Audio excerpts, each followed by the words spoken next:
sacked. So as you come into the dressing room to talk to us, we've just heard the news that Ange Postecoglou has been sacked as the Nottingham Forest manager. I just wanted to start with your reaction to that. I feel really sorry. It's always a shame. But we said many times that unfortunately it's a business where you need to win games. Otherwise, for all of us, is the same consequence. Or what did you make of? You've made 3 changes to your team today. One in particular, Enzo Fernandez, not in the squad at all. He was a doubt before this match, but is that now a bigger concern, seeing as he's not in the matchday squad at all? No, it's not a big concern. He's out for problem, for injury, and hopefully can be back very soon. Without him and Moises Caicedo starting the game today, how many problems does that cause you? It's not just about Enzo and Moi. I think we are in a moment that we need to try to find a different solution. As you said, Enzo is out, Moi is out on the bench, and then we have all the rest, Liam, Cole, Levi, all these kind of players out.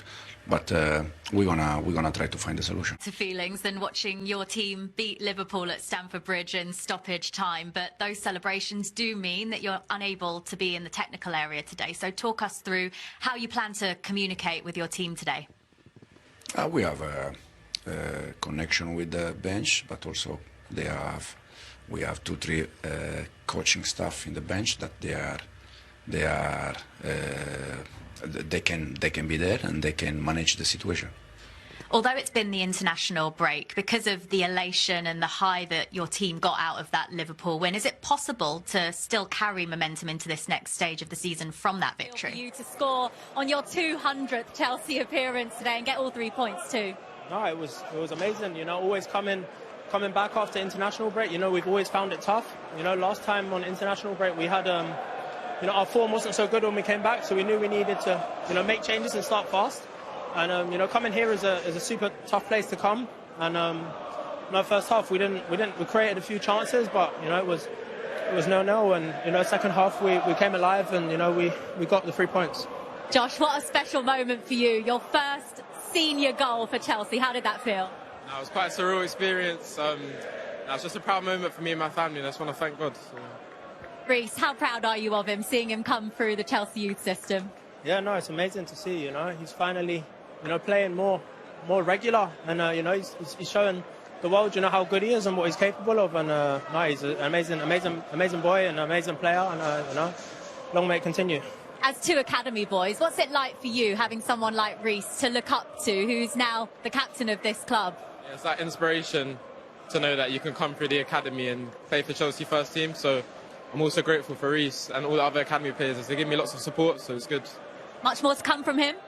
Yeah, for sure. He's still so young. He's played a decent amount of games, but he's so young. He has a super bright future, and he'll kick on for sure.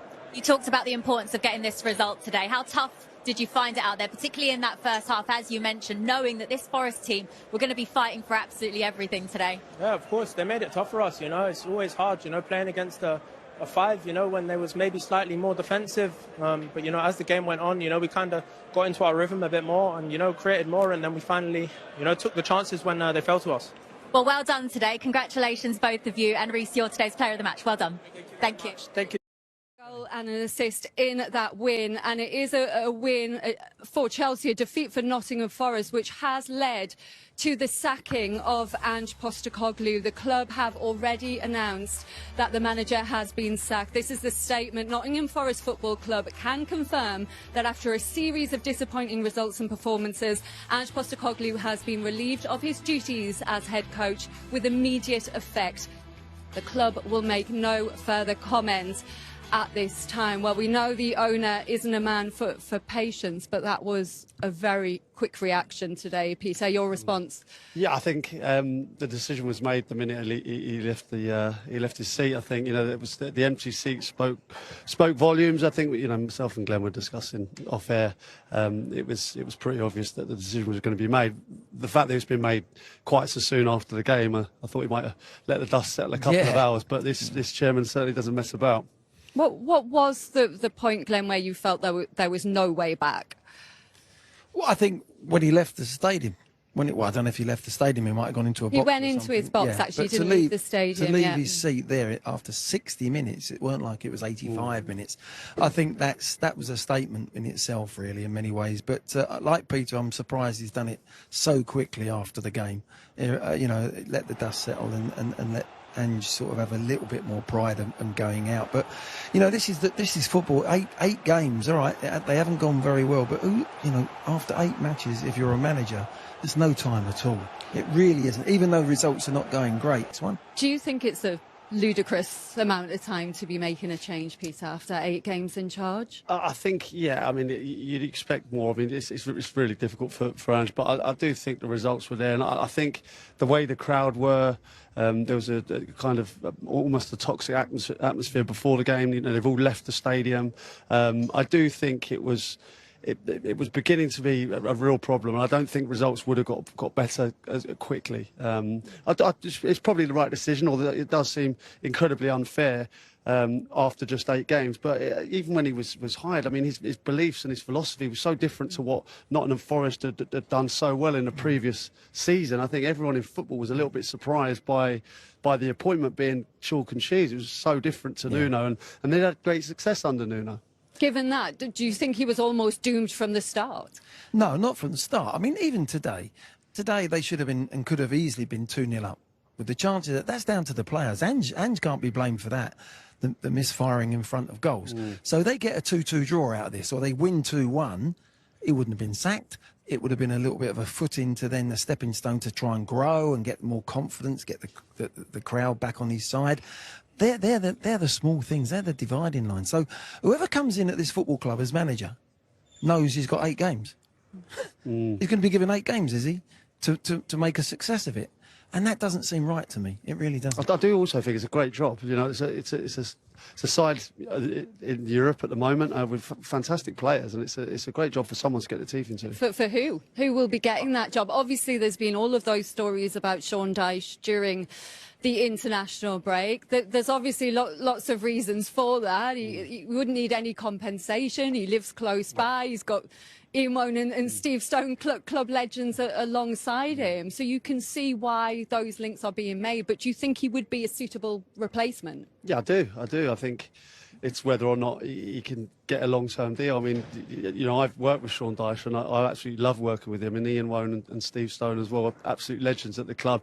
If the club needs a lift of any point, which it probably does at the moment, those 2 players coming in loan is going to lift the spirits of this place. Absolute legends of Nottingham Forest, and Sean Dyche has a proven track record of in the Premier League, and they're in a situation now where you're looking towards the bottom rather than the top.